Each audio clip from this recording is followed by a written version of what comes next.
1 hour, 40 people are coming. Get ready. That was the voice of my adopted son, Marcus, on the phone, sharp and careless, as if he were ordering a pizza and not invading my life.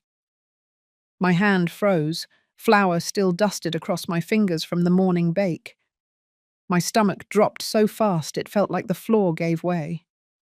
This was supposed to be the happiest day of my life, the grand opening of my little bakery, the dream I had poured my last savings into. And in one brutal sentence, it was hijacked. I'm so glad you're here. If you're watching this video, please like and subscribe to my channel, and tell me in the comments where you're listening to my story of betrayal from. My name is Irene Lockwood.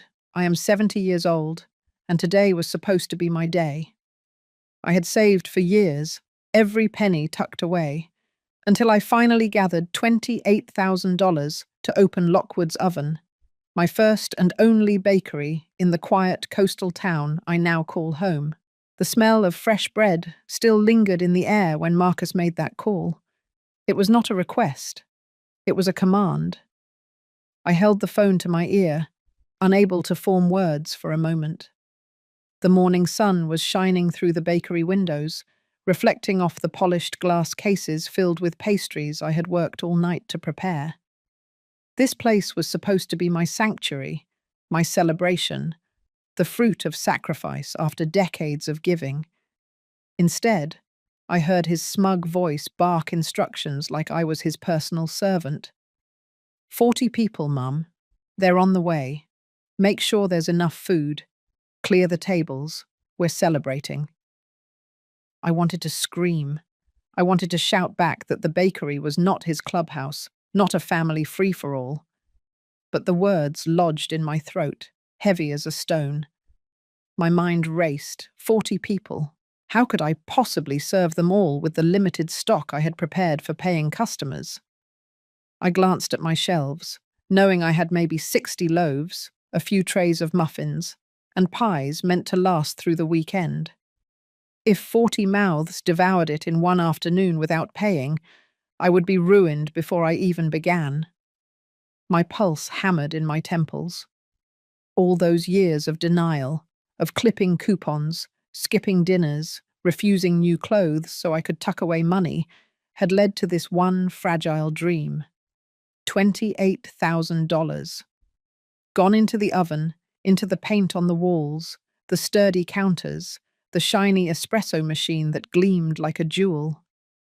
And now, one careless call from Marcus threatened to burn it all down.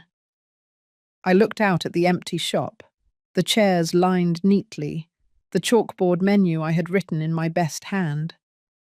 I imagined the storm of people crashing through the door, laughing, demanding, wiping their greasy hands on the new tables. The thought made my chest tighten.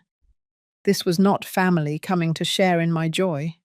This was an invasion. I thought of the customers I had hoped for, the neighbors who promised they would stop by. What would they think, walking in to find a mob eating for free, shouting over one another, treating my bakery like a picnic ground? They would never come back. My reputation would crumble before it even began. The cruelest part was not the logistics. It was the tone of his voice. Marcus did not ask. He did not care if I was prepared. He did not think of the cost, the effort, the strain on a 70-year-old woman who had stayed up all night proofing dough. To him, my bakery was just another thing to use, like my time, my car, my money. I set the phone down slowly on the counter. My hands trembled. I caught sight of myself in the small mirror I had hung near the register. My face looked pale, older than I remembered, lines etched deep by years of endurance. I whispered to the empty shop, "Not today." But even as I said it, I knew the wave was already coming. The ovens still hummed softly behind me. The scent of cinnamon rolls, golden and sweet, filled the air. It should have been comforting, but instead it mocked me. How could something so warm and inviting become the bait for my own humiliation? I walked to the front door and locked it for a moment, just to feel some control. My fingers clutched the key, knuckles white, as if holding that little piece of metal could keep them out. But deep down, I knew Marcus would not knock politely. He would come with his crowd, and he would expect me to open, to serve, to smile. My heart ached as I looked at the sign that said, "Grand Opening." I had written it with excitement, picturing neighbors, children with cookies in hand, couples sharing pie. Instead, my first day was about to be stolen. The clock on the wall ticked louder than ever. 50 minutes left. 50 minutes until my dream was tested in the cruelest way possible. I pressed my palm against the counter to steady myself, whispering again to the silent room, "Not today." But I wasn't sure if I believed it. The ticking of the clock seemed louder with every passing second. 50 minutes until the invasion. I stood behind the counter of my bakery, but my mind was not on the shelves or the ovens. It was on the long trail of years that had brought me to this moment. Years of giving, bending, and sacrificing. Every decision I had made for Marcus came flooding back, like ghosts I could not shut out. I remembered the day I signed the adoption papers. He was 6 years old, small for his age, with eyes that darted around the room like a cornered animal. His biological mother had left him behind without a word, and the system did not know where to place him. I was already 40 then, a widow working long hours to keep food on the table, but I thought I could give him what he needed most: stability, love, a home. Those first years were hard, but I never complained. He had nightmares that made him scream through the night, and I would sit by his bed, holding his hand until the fear passed. I worked double shifts to pay for his school supplies. I packed his lunches with notes tucked inside, little drawings of hearts and smiles. I wanted him to know he was wanted. When he turned 12, he asked for a bike. Money was tight, tighter than he would ever understand. I sold my late husband's set of tools he had collected over decades, to buy that bike. I told myself it was worth it to see Marcus smile. That smile lasted about a week, until he left the bike out in the rain and it rusted. He shrugged when I scolded him, as if it did not matter. To me, it had been everything. By the time he was 16, the requests grew heavier. A car so he could drive to school. I dipped into my savings and bought him a used sedan. He promised he would pay me back once he found work. That promise faded into thin air. The car was wrecked within a year. Again he shrugged. Again I swallowed my disappointment. College came next. Marcus was not a strong student, but he wanted to try. I refinanced my small home to cover the tuition. Every month I worked extra hours, pushing through back pain and exhaustion to make the payments. He lasted 2 semesters before dropping out. No degree, no refund. I told myself it was just a misstep, that he would find another path. But the pattern never changed. When he wanted to start a landscaping business, I handed him $10,000, money I had scraped together over decades. The business folded within months. When he asked for rent money, I gave it. When he asked for help with bills, I opened my wallet. Always with the same excuse to myself. He is my son. He needs me. I thought of the day he married Tanya. I paid for most of the wedding. The flowers, the catering, even the down payment on their honeymoon. I did it with a smile, because that is what mothers do, or at least that is what I told myself. But even then I saw the way Tanya looked at me, with eyes sharp as glass, already calculating what more they could get from me. The worst memory pressed in hardest now. 2 years ago, I sold my old house. The house I had lived in for 30 years, the house full of memories of my husband and me, the house where Marcus had grown up. I sold it because Marcus said I should. He promised he would help me invest the money, make it grow, give me security in my old age. I trusted him. Out of the 80,000 I got from the sale, only 30,000 ever made it back to me. The rest disappeared.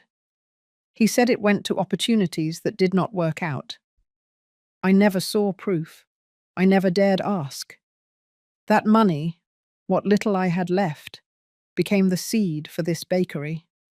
I thought if I could put it into something tangible, something that was mine, maybe it would finally be safe. I thought Marcus would see how hard I had worked, how much I had given, and respect it. I thought he might even be proud of me. But his call this morning told me the truth. He had no intention of respecting what I built. To him, my bakery was just another well to drain, another chance to show off to his friends and his in-laws, another place where my labor became his benefit. I leaned against the counter, my hands pressed flat to the cool surface, and felt the weight of those years on my shoulders. Every choice I had made, every time I said yes when I should have said no, had led to this moment. 40 people on their way to strip away the last dream I had left. I closed my eyes and remembered the faces of the people who had promised to come by today. The mail carrier who always asked about my cinnamon rolls. The retired teacher down the street who had said she would bring her grandchildren for cookies. What would they see when they walked in?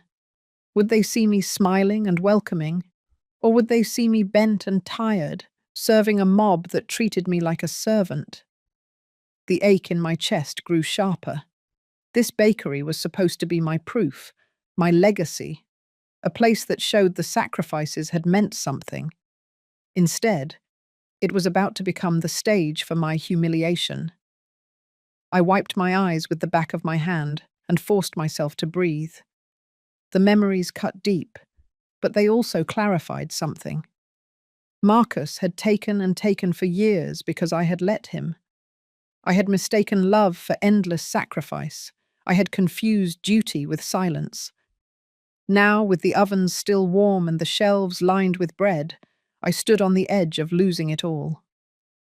The clock on the wall ticked again, louder, sharper. Time was running out. My years of sacrifice had not been enough to teach Marcus gratitude, but maybe, just maybe, they could teach me the lesson I had been avoiding all along. The sound of tires crunching against gravel came first, then the loud slam of car doors outside. My chest tightened as I looked up from the counter.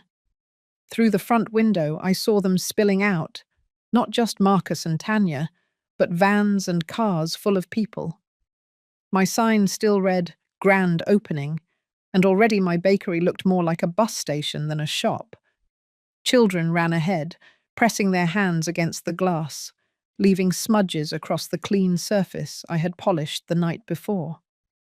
Adults carried coolers and bags, laughing as if they were arriving at a family reunion.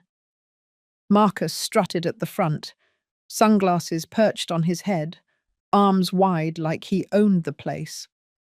He pushed the door open with a grin and shouted, "Here we are! Make room, everyone! Come on in!" I froze. They did not trickle in politely. They flooded the bakery, scraping chairs across the floor, plopping bags on tables, and spreading out as if the space belonged to them.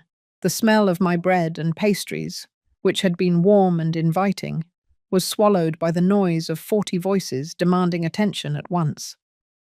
A little boy climbed onto one of the display cases and pressed his nose against the glass. His fingers left streaks across the glass pane where my pies were neatly arranged. "Grandma, can I have that one?" he shouted. His voice was high, sharp, cutting through the noise. Before I could respond, Tanya clapped her hands. "Of course you can. Everyone, help yourselves." She glanced at me like it was the most natural thing in the world. I opened my mouth to object, but Marcus was already reaching behind the counter, grabbing a tray of muffins. "She baked plenty," he said, his voice dripping with false charm. "Eat up." My stomach clenched as muffins disappeared into hands, pies were sliced without permission, and loaves of bread were torn apart right on the tables. I felt invisible, standing there while everything I had built was stripped apart like a feast set out for vultures. One of Marcus's uncles leaned back in a chair, wiping crumbs on his pants. "This is perfect, Marcus. Nice place you've got here." Nice place you've got here. The words stung. They did not even see me. They thought this bakery belonged to him. I turned sharply to Marcus. "This is my shop, not yours." He grinned at me, unfazed. "Relax, Mom. We're family. This is a family celebration. Isn't that what you wanted?" What I wanted was respect. What I got was chaos. The laughter grew louder. Beer bottles clinked as someone pulled them from a cooler they had dragged inside. Music blared from a portable speaker. The walls of my bakery shook with the thump of bass, drowning out the gentle hum of my ovens. Customers from the street peered in through the windows, curious about the noise. A couple pushed the door open, stepping inside, only to stop short when they saw the crowd. Their eyes darted across the mess, the children running, the tables crowded with food that was supposed to be for sale. They turned and left without saying a word.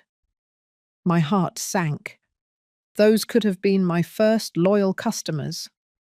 Instead, they saw a circus. I forced myself to move, weaving through the crowd, picking up plates and empty cups already littering the floor. "Please, this is not what I opened my bakery for," I said, my voice shaking. Tanya brushed past me, holding a pastry in one hand. "Don't be dramatic. Everyone's having fun. Isn't that the point of this place?"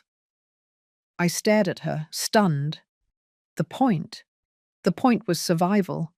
This bakery was not just fun. It was my future. Marcus clapped his hands together, raising his voice over the music. "Hey everyone, let's make this a tradition.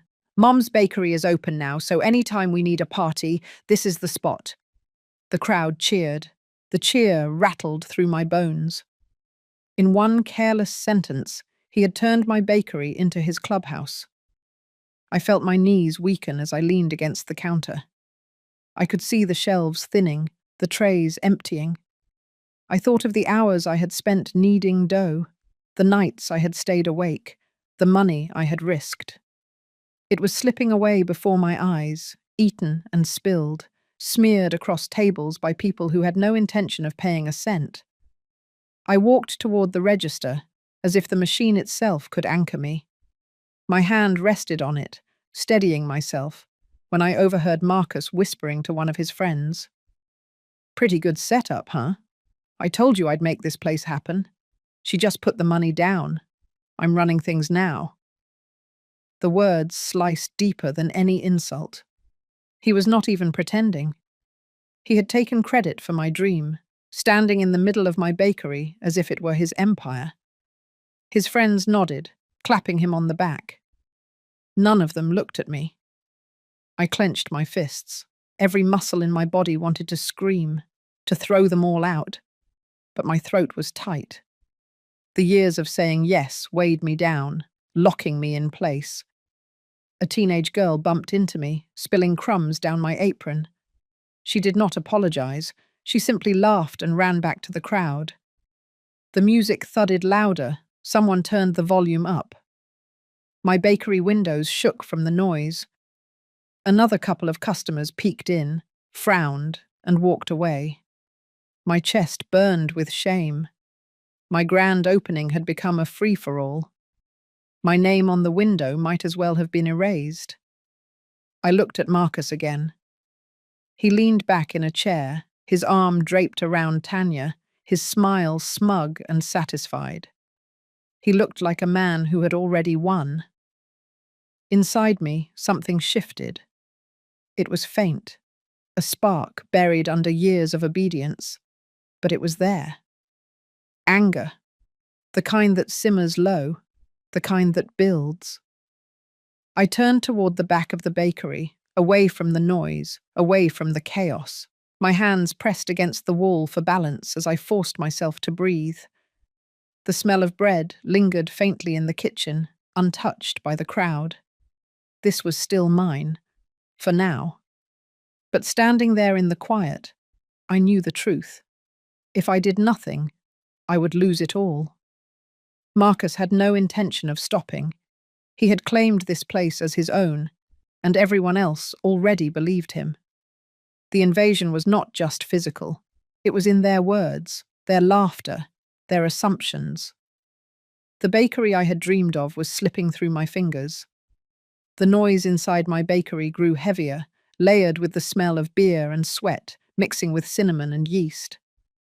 I stood at the counter, clutching a rag, watching trays I had filled at dawn vanish piece by piece.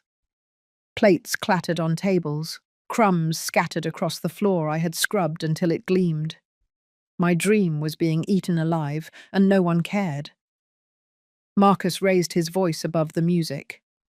"Mom, bring more bread out here. People are hungry." Hungry? They had already cleaned out half the shelves, yet his tone made it sound as if I were failing them. I swallowed the words, pressing against my throat, and walked to the kitchen. My hands shook as I slid more loaves onto trays. Each loaf had been meant for paying customers. Each loaf cost money I no longer had. A woman I barely knew waved me over. "We need more plates and napkins. Hurry, the kids are making a mess." I looked at her, stunned. She was sitting in my bakery as if I were staff hired to serve. Her voice carried no courtesy, just expectation. I handed her the stack without replying, afraid my voice would crack if I spoke. The music thumped harder. A man turned up the speaker, nodding to Marcus, who grinned like he had just thrown the party of the year. "This place has good energy," one of his friends said. "Feels like a real hangout spot." Hangout spot. My chest tightened. This was supposed to be a shop where neighbors came for coffee, where children pointed at cookies in the case, where people smiled at the smell of bread. Instead, it had been turned into a noisy hall where no one respected what it cost me to make it real. I noticed the register light blinking. I had not rung up a single sale. All day, food was flowing out, but not a dollar came in. I thought of the utility bills waiting on my counter at home. I thought of the flour delivery I had scheduled for next week. How would I pay for any of it now? Tanya brushed past me, a paper cup in her hand. "You should buy soda for the shop," she said casually. "People like to have options. We could use more seating too, maybe a couple couches. Don't worry, Marcus will help you figure it out." Her words struck like cold water. Marcus will help you figure it out. As if the place belonged to him. As if I were a background character in my own story. The crowd roared with laughter when someone spilled a drink. Liquid spread across the wooden floor. I rushed to wipe it before it soaked in. My knees ached as I knelt, scrubbing, while people stepped around me without a glance. I realized then that I looked like a janitor, invisible and necessary only to clean up their chaos. Marcus called across the room. "Mom, you should think about expanding. With this kind of turnout, we'll need more space." I straightened, my rag dripping. "This is not turnout," I said softly. "This is theft." He laughed as if I had told a joke. "Don't be so serious. It's family, they'll spread the word. This is good for business." Good for business. My shelves were empty, my register was silent. Customers had walked away at the sight of the noise. If this was good for business, then business was already dead. By late afternoon, the bakery looked wrecked. Tables littered with plates, chairs tipped back, the floor sticky. The once perfect glass cases now streaked with fingerprints, a couple of pies reduced to crumbs.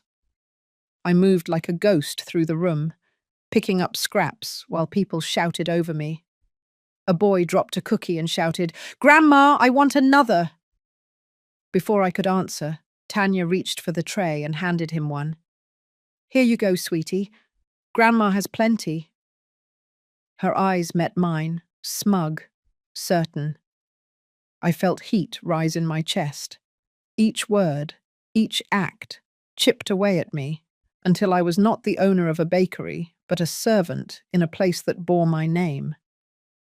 As evening settled, I found myself back in the kitchen, staring at the empty racks. Only a few loaves remained, the ones I had hidden away.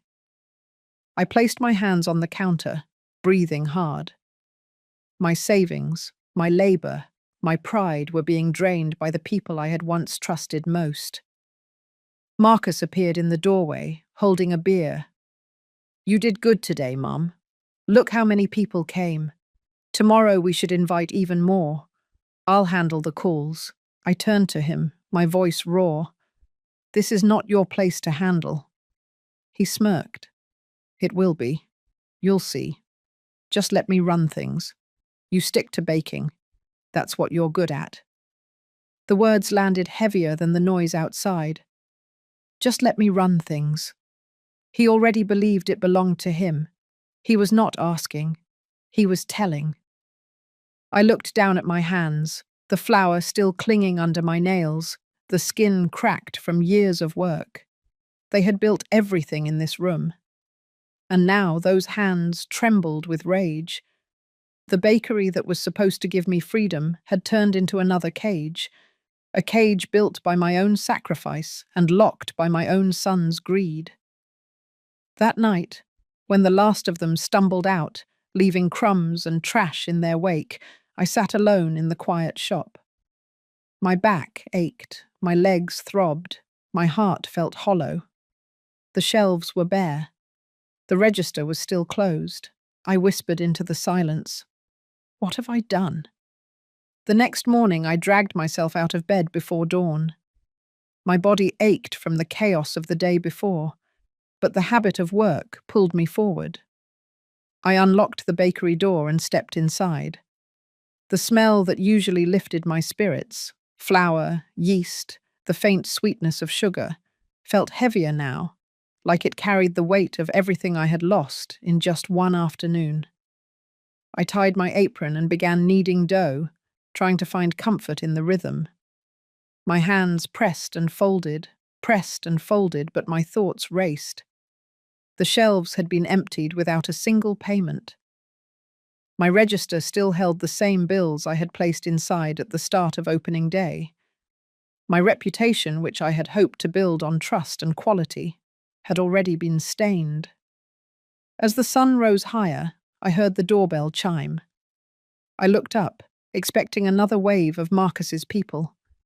Instead, I saw Mrs. Kearns, the retired teacher who lived down the street.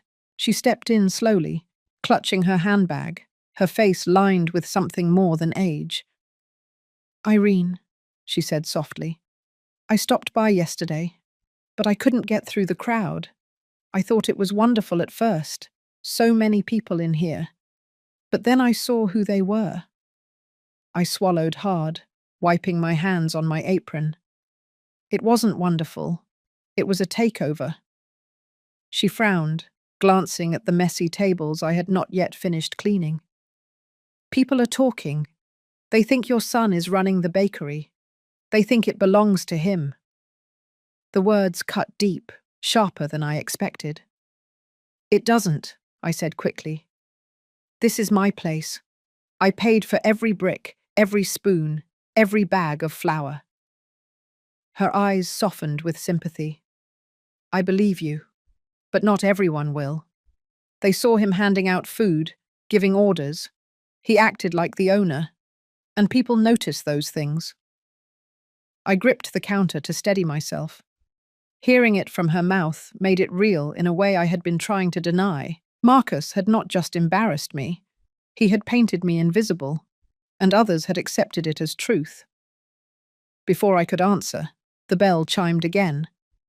This time it was Mr. Harmon, the mail carrier who often greeted me with jokes when I collected my letters. He leaned against the doorframe, looking uneasy. Irene, I need to ask you something straight, he said. Is Marcus in charge here? Yesterday he told me you just bake, and he takes care of the business side. He said he's the one investing, that you wouldn't know how to run a shop alone. My throat tightened. That's not true. None of it. He hasn't put a penny into this place. He hasn't worked a single hour to make it happen. Mr. Harmon nodded slowly, but his eyes showed doubt. I figured it didn't sound right. You've been planning this for years. Still, you should know what people are hearing. I felt heat rise in my face. Not only had Marcus stolen my opening day, he had already begun stealing my story, twisting it to make me look like an accessory to my own dream. The doorbell rang again, and this time it was Martha, my neighbor from 2 houses down. She carried a basket of fresh eggs, her usual gift when she had extras. She set it on the counter and looked me in the eyes. Irene, I hope you don't mind me saying this, but what I saw yesterday didn't sit right. You worked for this bakery. Everyone knows it. But you let them treat you like staff. You can't let that happen again. Her tone was firm, not unkind, but unyielding. I lowered my gaze, ashamed. I didn't know how to stop them. It all happened so fast. She leaned closer. You stopped them by saying no, by reminding everyone whose name is on that sign. If you don't, you'll lose it all. And not just to them, but in the eyes of this town. The truth of her words hit me harder than I expected. I had spent my whole life keeping the peace, saying yes even when it drained me. Yesterday had been the result of every yes I had ever given Marcus. For a moment, silence filled the shop, broken only by the hum of the ovens. Mrs. Kearns adjusted her handbag. Mr. Harmon cleared his throat, and Martha folded her arms, all of them waiting for me to answer. I hear you, I said finally. My voice was quiet, but it did not shake. This bakery is mine. It always will be, and I won't let him take it from me. Martha gave a small nod, as if testing me. Good. Then prove it. Next time they come, don't let them through the door unless they respect you. This is your house now, Irene. You decide the rules. She picked up her basket again, leaving the eggs behind. Use those. Make yourself strong. You'll need it. After they left, I stood in the empty bakery, staring at the eggs on the counter. The voices of my neighbors still echoed in my mind. For the first time in years, I realized I was not completely alone. People saw what was happening. People noticed. But I also knew the truth. Seeing the problem was not enough. I had to face it. Marcus would come again. He would bring more people. He would keep pushing until nothing was left. I looked at the clock on the wall. Only 10 hours had passed since yesterday's storm, yet it felt as if a lifetime had shifted beneath my feet. For the first time in a long while, I felt something stir inside me that was not guilt or fear. It was the faint edge of resolve. I pressed my hand against the counter and whispered into the empty room, "It's mine, and I won't lose it." The bakery smelled of fresh bread again, but the comfort was gone. Every sound in the quiet shop felt sharper, like the walls themselves were listening. I stacked loaves on the counter, my hands steady, but my chest heavy. The words of my neighbors replayed in my head. Marcus was telling people he ran the bakery. He was shaping a story I had worked my whole life to write. I needed proof of what he was doing. Late that afternoon, Marcus arrived without warning. Tanya trailed behind him, her phone in hand, snapping pictures of the shelves as if cataloguing inventory. Marcus walked straight to the register, tapping it with his fingers. "You should keep this open all the time," he said. "Customers don't like waiting for you to ring them up. I can handle the money. You just stay in the back and bake." I kept my voice even. "I'll handle the register."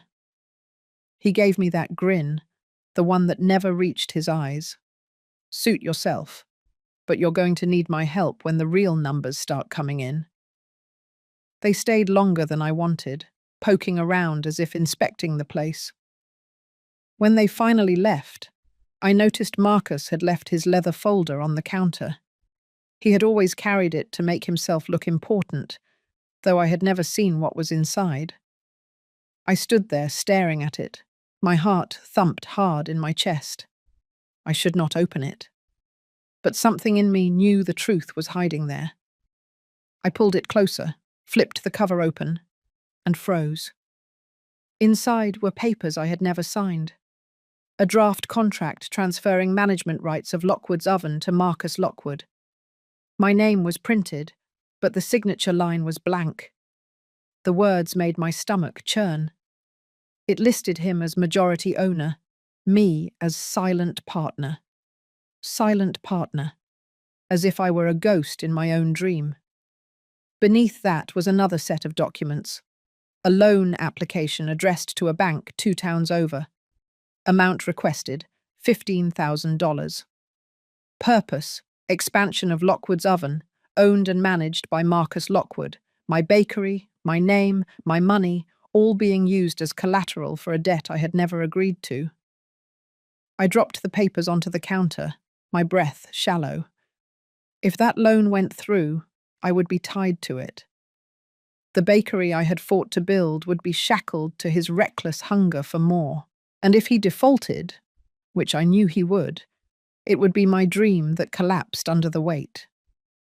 The folder slid from my hands, scattering papers across the floor. I crouched to gather them, my knees aching. My eyes caught on one more page I had missed.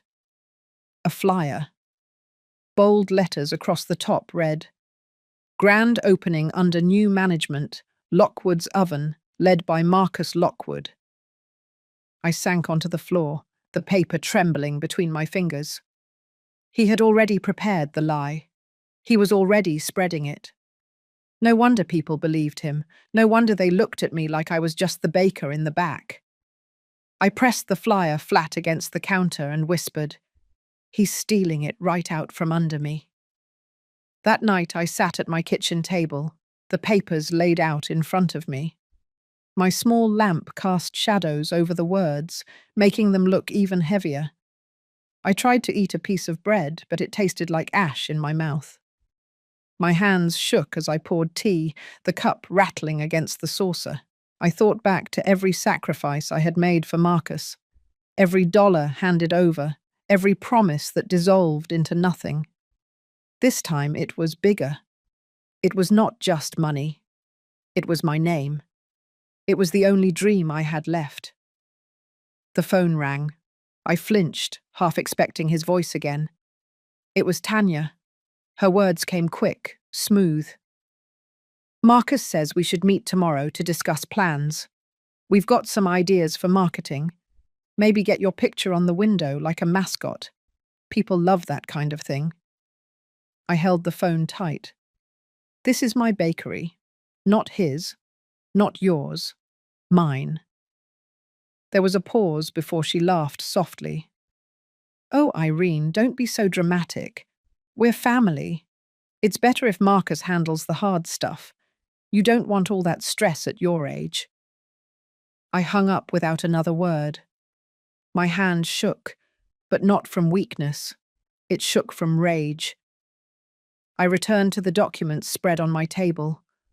For the first time in years, I saw the full shape of what Marcus had become. He was not careless.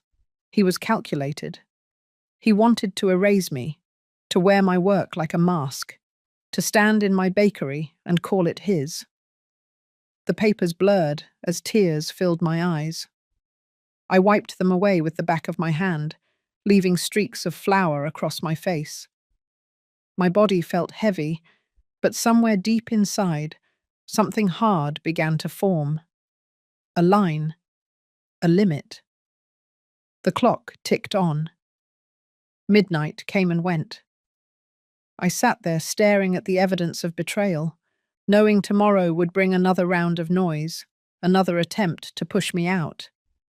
But now I had proof. Proof that Marcus was not just using me. He was plotting to take everything. I gathered the papers into a neat stack and slipped them into my own folder. My hands no longer trembled. I did not know exactly what I would do yet, but I knew one thing for certain.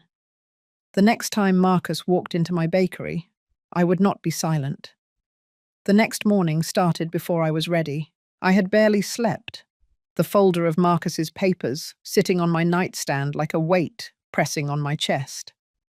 By the time I unlocked the bakery and lit the ovens, my body moved on habit alone. The smell of dough rising should have been comforting, but all I felt was dread. I knew they would come back. I knew they would push harder. I did not have to wait long. Just as the first loaves cooled on the racks, the front door swung open. Marcus entered with Tanya on his arm, followed by two of his uncles and a cousin. Their voices filled the space before their feet even crossed the threshold. "Morning, Mum," Marcus said loudly, as if announcing himself to the whole town. "We've been talking and we've got plans. Big ones." I wiped my hands on my apron and stayed by the counter. "Plans for what?" "For the bakery," Tanya answered smoothly. She set her phone on the table and scrolled through images. "See, couches here, a jukebox over there, and we can knock out that wall to make more seating. It'll turn this place into a real moneymaker." I stared at the screen, but said nothing. Marcus stepped closer, his voice low but sharp. "You can't run this alone. You're good at baking, but you don't understand growth. That's where I come in." The uncles chimed in, one clapping Marcus on the back. "He's right, Irene. This place is packed when he's around. People follow his lead." I felt my throat tighten. "It's packed with people who don't pay," I said. Marcus smirked. "That's just the start. Once they see how good this place feels, the money will come. But we need investment. We need to scale." I thought of the loan application sitting in my folder at home. He had already decided to use my bakery as collateral. He was not asking. He was preparing to drag me into his schemes whether I agreed or not. Tanya leaned across the counter, her smile polished. "You should let Marcus sign as manager. That way he can handle the business side. You don't need the stress at your age." I shook my head. "This bakery is mine. I handle it." The smile slipped from her face, replaced by something sharper. "Don't make this harder than it has to be. He's your son. He deserves this chance." Deserves. That word burned in my ears. How many chances had I given him already? How many times had I drained myself so he could try again and again? Marcus straightened and raised his voice, turning toward the others. "She's stubborn, but she'll come around. She has to. Family sticks together." The others nodded, their presence heavy, like a wall pressing in on me. Then Marcus leaned close again. "We're throwing another party here this weekend. Bigger than the last. I've already invited 60 people. You just focus on baking. Tanya and I will handle the rest." The words hit like a slap. Another party. More mouths, more demands, more of my work wasted. I clenched my fists, my nails digging into my palms. "No," I said, the word breaking out before I could stop it. His eyes narrowed. "What did you say?" I said no. This bakery is not for parties, not for free. For a moment the air went still. Then his voice rose, sharper than I had ever heard. "Don't forget who stood by you when Dad died. Don't forget who helped you pack, who drove you here, who made sure you weren't alone. You owe me, Mum." The uncles nodded in agreement, one adding, "He's right. Family takes care of each other." I wanted to scream that I had taken care of him his whole life, that I had paid for everything he had ever touched. But the words stuck. My chest burned with the weight of silence. Marcus slammed his hand on the counter. 60 people. Saturday. Be ready. They left as quickly as they had come, their voices echoing long after the door closed. The bakery felt hollow once they were gone, but the damage lingered. I leaned against the counter, trembling. I thought of the shelves emptying, the register silent, the neighbours whispering about who really owned this place. I thought of the loan papers and the flyer claiming Marcus as the manager.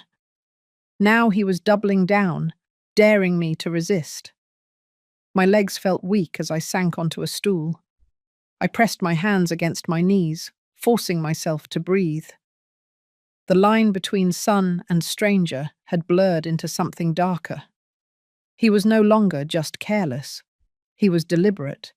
He wanted control, and he would not stop until I gave it up or lost everything. The oven timer rang, sharp and loud. I stood slowly, pulling the loaves out with shaking hands.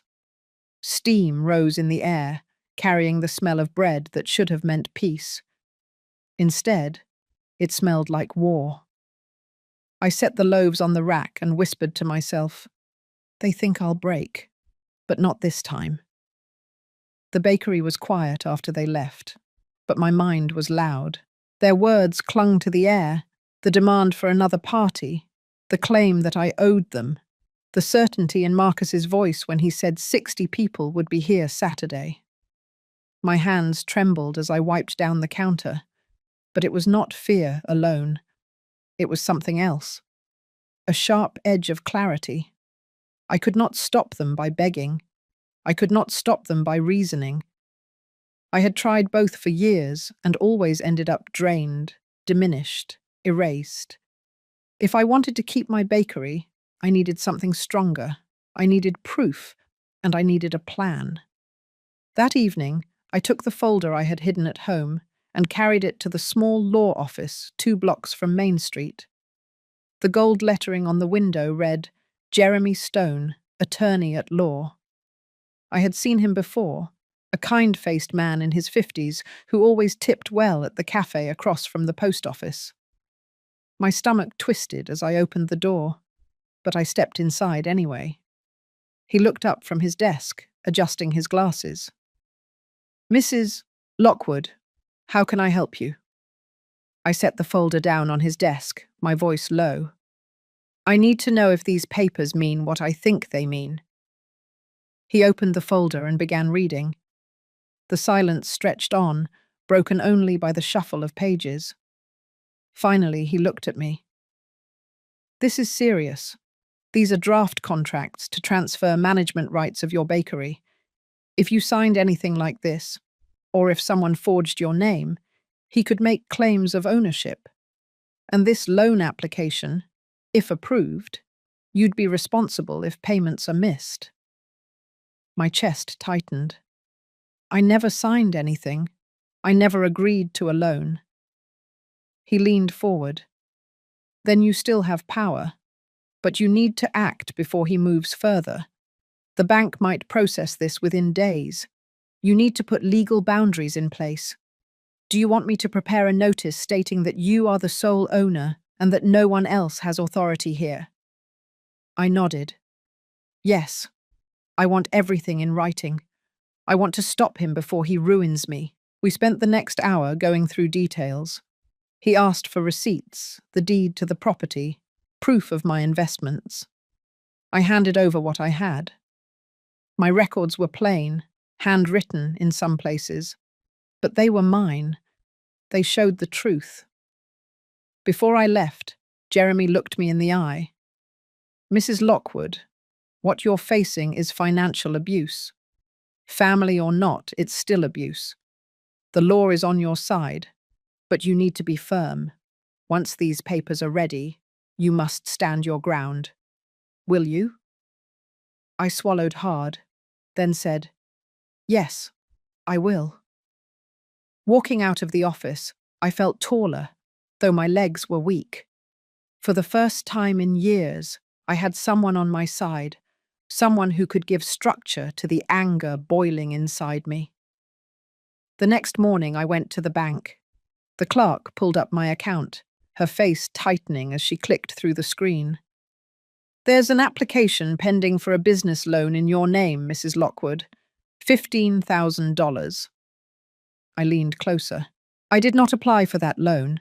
Cancel it immediately." She hesitated. "It lists Marcus Lockwood as manager." My voice sharpened. "Cancel it. He has no authority here. I am the sole owner." She nodded quickly, typing fast. "I'll flag the account and require your signature for any future applications. You'll also get alerts if anyone tries again." Relief mixed with fury in my chest. Marcus had tried to tie me to debt, but at least now the door was closed. By noon, I walked through town with a folder tucked under my arm, holding Jeremy's draft notice and the bank's confirmation. I stopped at the print shop on the corner, asking for copies. The owner, a broad man named Frank, raised his eyebrows as he scanned the header. "Business ownership statement? Everything all right, Irene?" I gave a small nod. "It will be." That night, I returned to the bakery, locking the doors behind me. I stood in the center of the quiet room, imagining the chaos Marcus wanted to bring again. 60 people trampling the floors, emptying shelves, calling me selfish if I resisted. But this time, I would not stand silent. This time, I would not kneel with a rag, scrubbing while they laughed over me. I pulled out the papers Jeremy had given me and laid them on the counter. Ownership statement, lodging and service rates, drafted like a hotel menu. It listed clear prices: $100 per room per night, $50 per person per day for meals, $20 per day for basic utilities. If they insisted on treating my bakery like a gathering hall, then they would pay like customers. I read the words over and over until they sank into me. This was not just paper.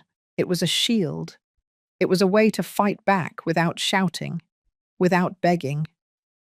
I locked the papers away and turned off the lights. As I stepped outside, the cool night air brushed my face. The moon hung above the quiet street, silver and calm.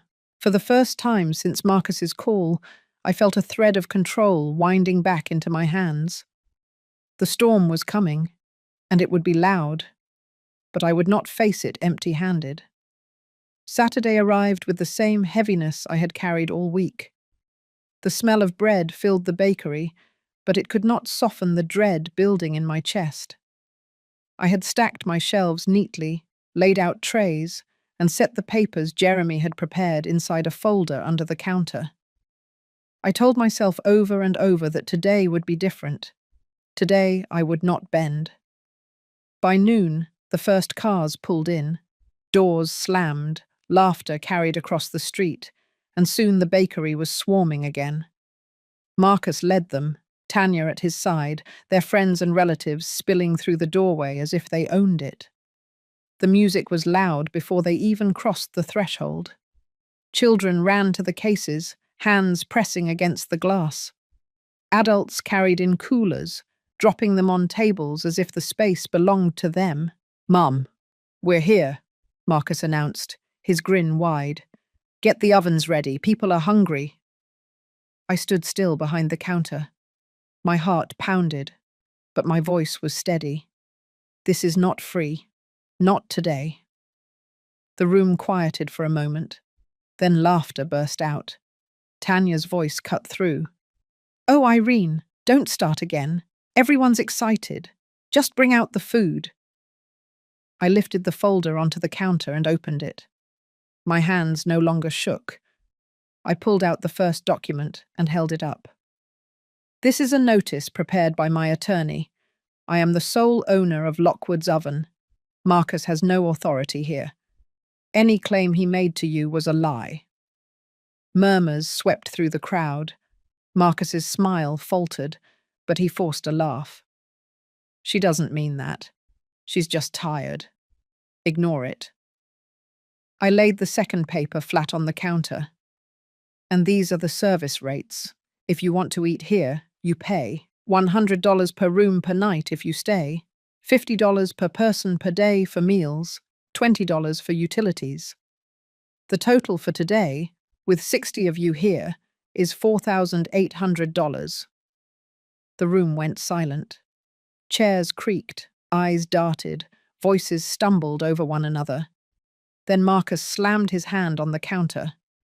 Are you insane? You can't charge family. We're here to celebrate you. I met his stare. No, you're here to strip me of everything I built. If you want to be here, you pay. If not, you leave. The silence cracked into shouts.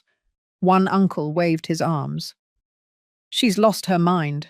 Since when does a mother charge her own children? I pushed the papers forward. Since the moment you treated me like a servant instead of family. Since you made me invisible in my own bakery. Tanya sneered. People will laugh at you. Who throws family out for money? A voice rose from the back, a stranger holding up a phone. He was filming. Looks like she's not the crazy one. She owns this place. You all just admitted you don't pay a dime. Gasps rippled, faces turned pale. Marcus lunged forward, his voice cracking. Turn that off. The man shook his head. No, the town deserves to see how you treat her. The crowd shifted uneasily. Some people lowered their heads, others whispered. I pulled out the final paper, the one that sealed everything. Marcus applied for a $15,000 loan in my name, using this bakery as collateral. If I had not stopped it, this place would already be in debt. He wanted me bankrupt before I even began. The words hit harder than anything else. People turned to Marcus, their expressions sharp. Tanya's face drained of color. That's not true, Marcus shouted, but his voice cracked. I held the bank's confirmation high.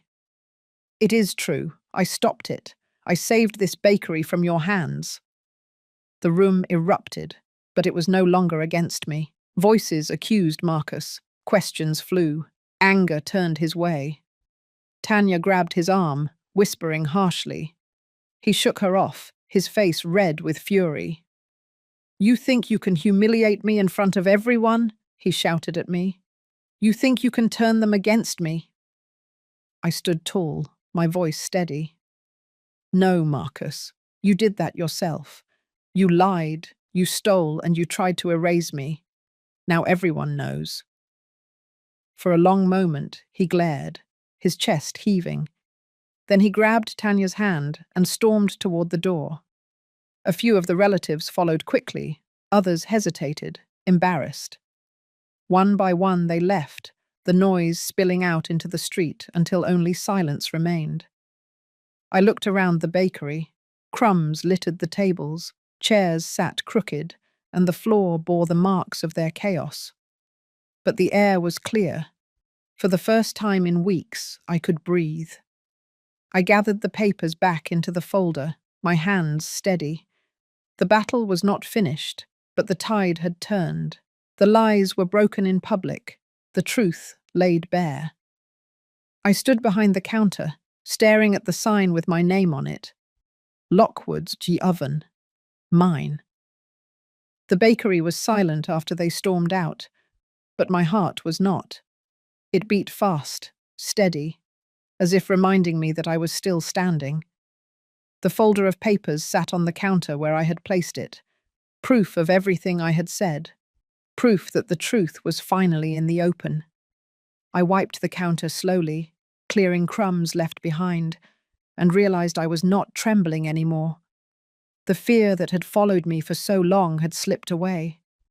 I thought it was over, but Marcus came back 2 days later. He walked in alone this time, his shoulders stiff, his face drawn tight. He closed the door behind him and stared at me across the room. You embarrassed me, he said. You ruined me in front of everyone. Do you know what people are saying about me now? I folded a cloth and set it aside. They're saying the truth. His jaw clenched. You think you've won, but you haven't. You can't run this bakery without me. You're too old. You don't know business. You'll burn out, and when you do, you'll beg me to take over. I stepped closer, steadying my voice. No, I will never beg you again. You've taken enough. It ends here. For a moment he looked startled, as if hearing those words from me for the first time. Then his expression hardened. You'll regret this. I won't be shut out. I reached under the counter and pulled out another paper Jeremy had prepared. I slid it across the surface toward him. This is a cease and desist. Any attempt to claim ownership, any use of my name for loans, any interference with this business will be met with legal action. You're not welcome here. Not as a manager, not as a partner, not even as a customer. He stared at the paper, his face pale. You'd threaten your own son with the law. You left me no choice, I said quietly. I am done being your victim. His mouth opened as if to argue, but nothing came out. He crumpled the edge of the paper in his hand, then dropped it on the counter and turned sharply for the door. His footsteps echoed against the floor, loud and angry, but when the bell above the door rang, the sound faded into the street. I stood there alone, the cease and desist still lying on the counter, and let out a breath I had been holding for years. The next morning Tanya arrived without him. She came in with quick steps, her hair pulled tight, her eyes sharp. She did not smile. You've destroyed him, she said. Do you understand that? He has no money, no reputation, nothing left. You've made him a joke. I met her gaze. He did that himself. She shook her head. You'll regret this. He's your family. One day you'll be old and sick and you'll need him, and he won't be there. I wiped my hands on my apron, steady and calm. I would rather be alone than be used. Leave. Her face twisted, but she turned and left without another word. The bell rang once more, and I knew it was the last time I would see either of them inside my bakery. That afternoon I opened the doors to real customers. A young couple came in, smiling at the smell of bread. A group of children pressed their noses to the glass, pointing at cookies. An older man ordered coffee and sat by the window, nodding at me with quiet respect. The bakery filled with the sound I had wanted all along, not shouting and demands, but the hum of honest business. When the last customer left, I locked the door and stood in the middle of the room. The tables were neat. The register held money for the first time. The air smelled of bread and cinnamon, untouched by chaos. I whispered to the empty room, "It's mine. Finally mine." The war with Marcus had drained me, but it had also given me back something I thought I had lost. My voice, my dignity, the ability to say no. I had cut the cord that bound me to endless sacrifice, and I had survived. The days that followed felt like the first breaths of clean air after a storm. The bakery was quiet in the mornings, the ovens warm, the shelves filling one tray at a time. Customers began to return, not the crowds Marcus dragged in, but real people who came because they wanted to be here. They smiled when they stepped through the door, commenting on the smell of bread or the neat rows of pastries. Their coins and bills landed in the register with a sound that reminded me this place was alive and mine. I kept my head down and worked.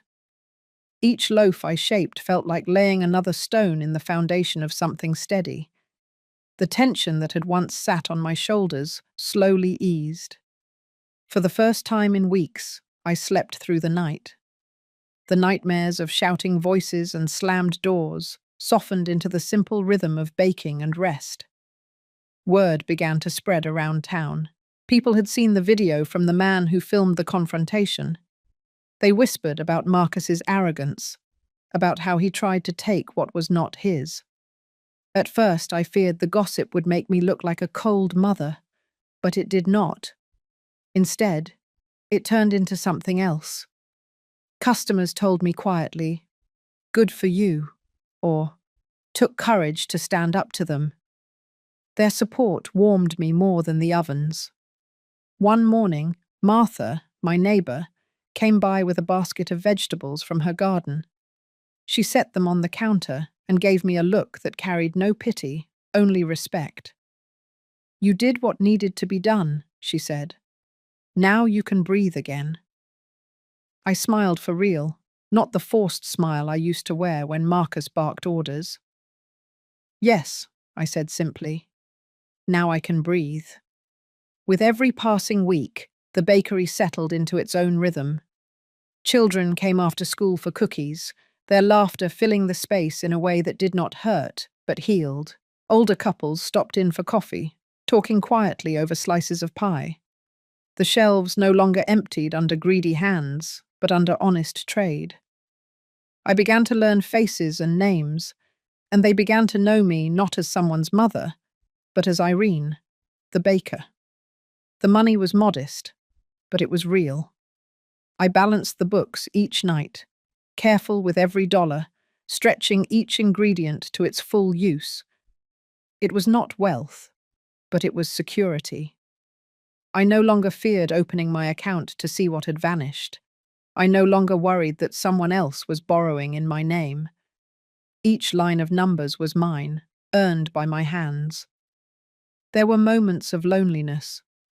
Sometimes, after closing, I sat by the window and wondered if Marcus would ever change, if he would ever understand what he had done. The thought ached like an old wound. But then I reminded myself that loneliness with peace was better than company with pain. I began small changes to the bakery itself. I painted the window frames a brighter colour. I bought new tablecloths with soft patterns. I hung a chalkboard where I wrote daily specials in my own hand. Customers noticed, commenting that the place felt warmer now, more inviting. It was not flashy or loud, but it was steady. It was mine. One Saturday morning, a group of women from the church stopped by. They asked if I could provide bread for their weekly gatherings. A steady order, regular and predictable. My chest filled with quiet pride as I agreed. It was the kind of business I had hoped for, built on trust and respect, not noise and demands. The seasons shifted. Summer's warmth turned into the crisp air of fall. Leaves blew across the street outside the bakery. I baked pumpkin bread, apple pies, loaves spiced with cinnamon. The smell drew people in from the chill, their coats brushing against the doorframe as they stepped inside. I watched them smile, and for the first time, I allowed myself to smile back without hesitation. At night, I walked home slowly, carrying the satisfaction of a day's work. My hands ached, but it was the ache of labour, not of defeat. I sat at my table, drank tea, and let the quiet settle around me. No phone calls demanding money, no shouts of family guilt. Only silence, and the sound of my own steady breath. I began to believe in tomorrow again. Each day, built on the one before, not crumbling but holding firm. The bakery was no longer a dream threatened by others. It was my reality, standing strong on the corner of Main Street, with my name written clearly on the glass.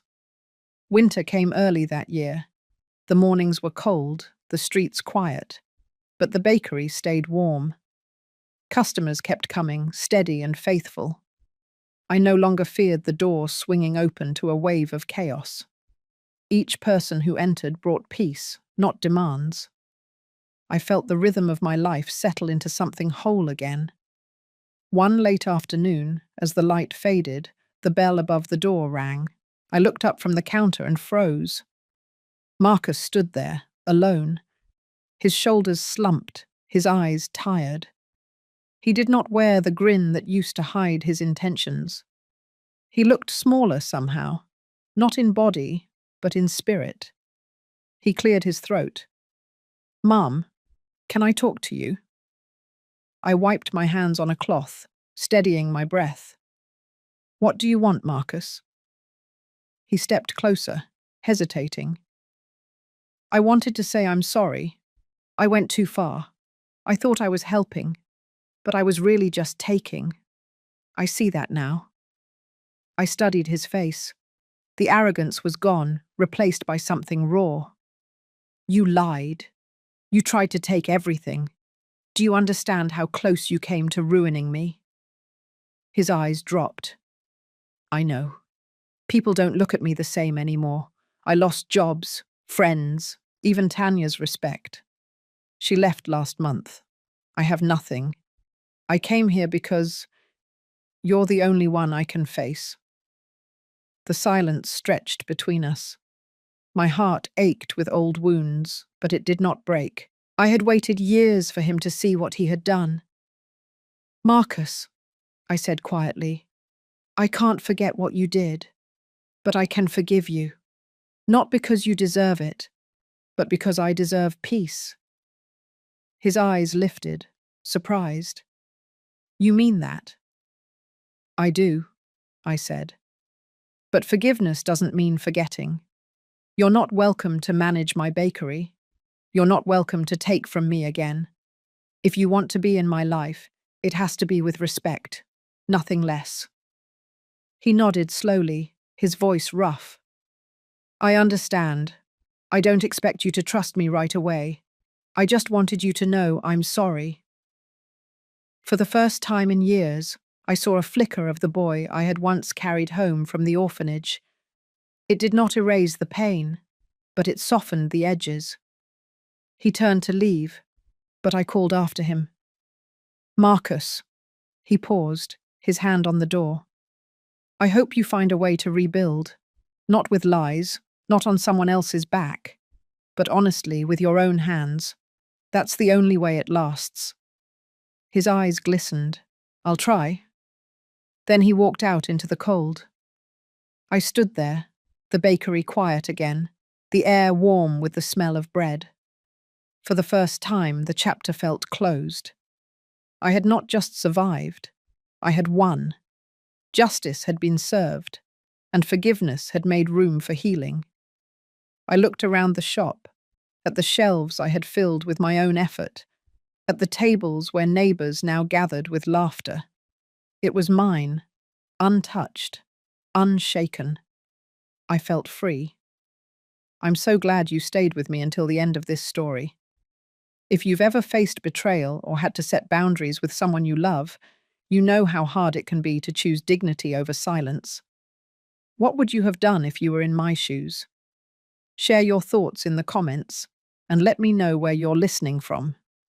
Don't forget to like and subscribe if you want to hear more stories of resilience, justice, and healing.